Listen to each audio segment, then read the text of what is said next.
A dull winter's day, and I've got a cold. So what's that got to do with Yarslow? Let me explain.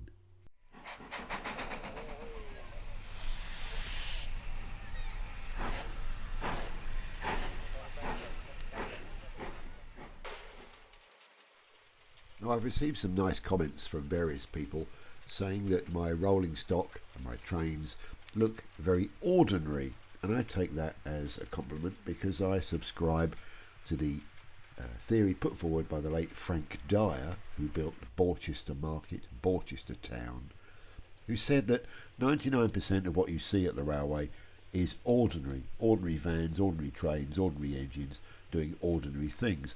Occasionally you see exotics, not very often.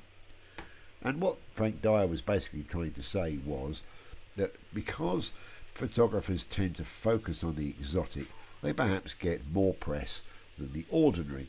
And we shouldn't be misled by that. Our layouts should contain lots of ordinary rather than lots of exotics.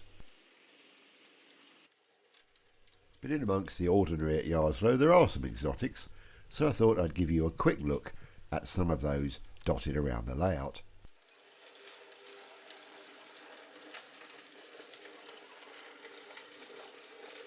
And where better to start than the permanent way train. Always something strange on a permanent way train. Starting with this Hornby produced LNER 6-wheeled full brake. Long since out of traffic, but a useful thing for the workmen to travel around with the permanent way train. And then you can be exotic and subtle both at the same time. Later on in the engineering train, there's a Grampus ballastic wagon here on the right in bauxite.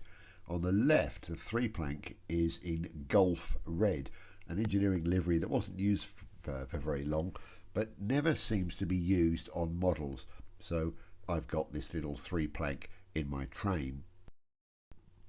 A livery repeated in this pair of bolsters. Incidentally, this ratio 4-wagon kit, I must have bought a dozen over the years, a very cheap way of adding engineering and simple wagons to your fleet.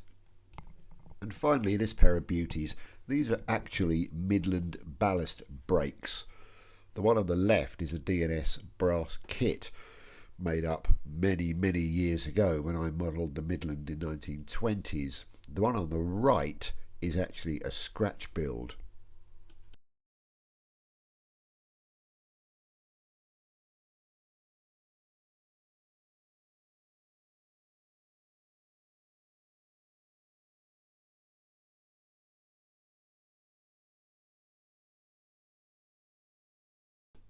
Now, I won't dwell on this for long, but here's an old Hornby Clerestory brake converted into an inspection saloon. A bit of work, bit of careful hand painting required, but what a beautiful thing for no money at all.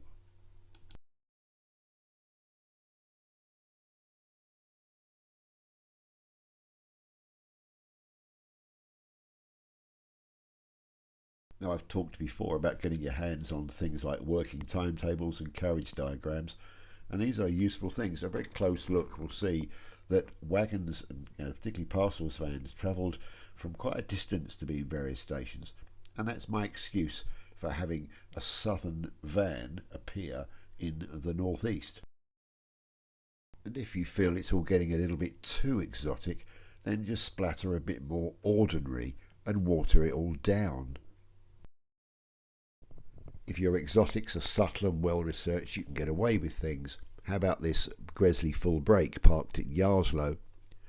The very old buffet car, they lasted forever, in the middle of an express train. An inspector on the footplate of a visiting engine. An unusual, not uncommon, double-doored French-style coal wagon. A locomotive in older livery. A Stanier brake on the back of the horsebox train, suggesting it's come from somewhere else, and even a superfluous sentinel shunting in the yard. So, as the title of this video suggests, don't get excited with exotics and weird stuff all over the place. Keep it simple, keep it ordinary, almost keep it boring. It looks much more realistic that way. By all means, feed a few exotics in because they're good fun at the end of the day, aren't they?